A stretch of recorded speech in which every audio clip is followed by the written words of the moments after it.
Well, hello, my students. I've got a brand new book for you. This one's called Mooseltoe by Marjorie Palatini, illustrated by Henry Cole. Get that moose.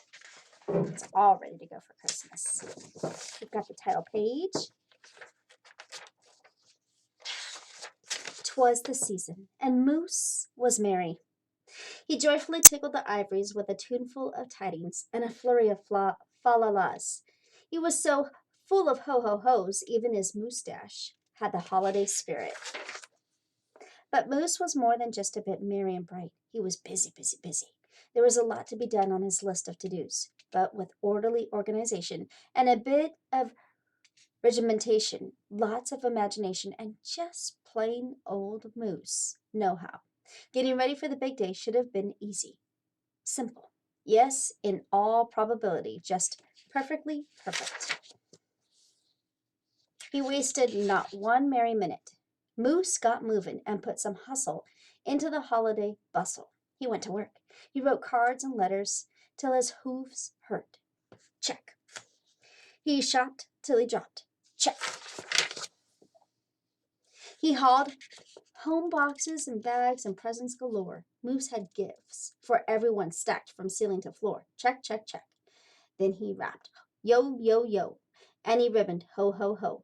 And on each and every package, he tied a big, beautiful bow. Check and double check. So far, so simple, so easy, so perfectly perfect.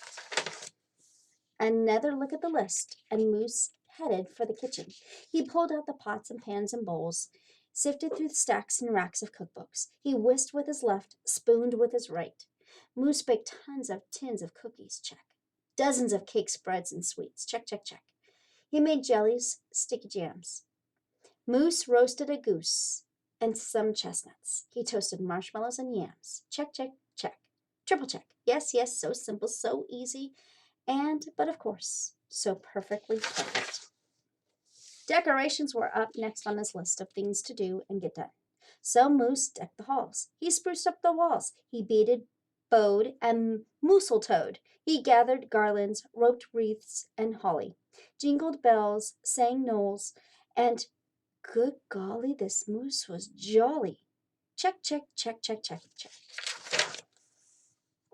But last but not least, he hung all the stockings, each and every one with special care, and just in time, too. Soon Santa would be there.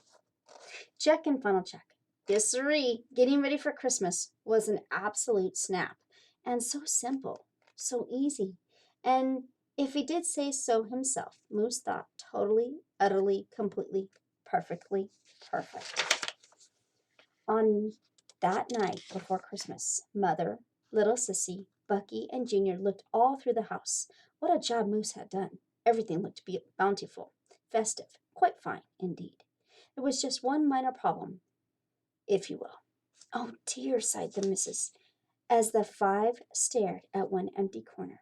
Oh my, oh me, oh gee, Pop, what happened? Cried Junior.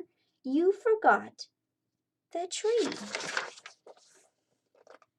Oops! Where would they hang the tinsel, string the popcorn, light the lights? Where would Santa leave his gifts for the kiddies on Christmas Eve night? So Moose pulled on his galoshes and put on his hat. He would find a tree somewhere, somehow, and that's all there was to that. So out went the Moose, braving blustery blowing winds and the cold, trudging through snowdrifts, courageous and bold. Moose first hooved it down to the corner. Not a tree to be had. Then he slid around the block. Uh-oh, things were looking bad. He went down every boulevard, street, and little road. He looked down lanes and alleys. Every tree had been sold. There wasn't a branch, not a twig, not even one lousy bow hanging around. Nope, not a nothing, not a tree to be found. No tree, sighed the sad Moose, as he came home empty-handed that snowy eve. The kids tried to make the best of it. They said, oh, so who needs a tree? But Moose could plainly see they were short on the glee. He knew he had to do something, and that's just what he did. In the empty corner he stood and spread his arms out very wide. Then he smiled at his children, and he winked at his bride. Kids, he declared, fetch your forgetful Pop some of that tried and true family glue. So back came the kids carrying a big pot of glue, and without a word to one another, they knew just what to do. They each took a part, grabbing strands, taking hold, then carefully, oh so carefully, they glopped and they plopped. They pasted and they pressed. They curled and they twirled, every which way a follicle could fathom, until Moose's magnificent moustache was indeed even more a marvel to see. Look at that. Moose was just a few needles shy of being an evergreen tree. They strung Moose with lights from his head to his toes, and draped him with tinsel beginning right to his nose. They hung balls that were shiny and bells that twinkled, candy canes, berries, and plums, sugar sprinkled. Then they all stood back. Junior plugged in his pop.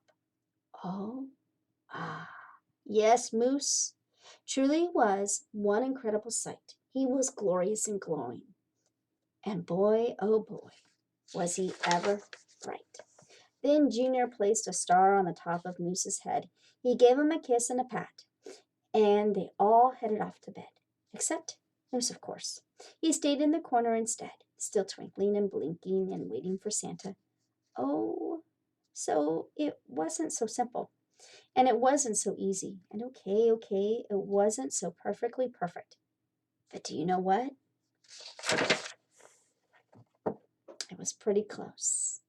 Ho, ho, ho. The end.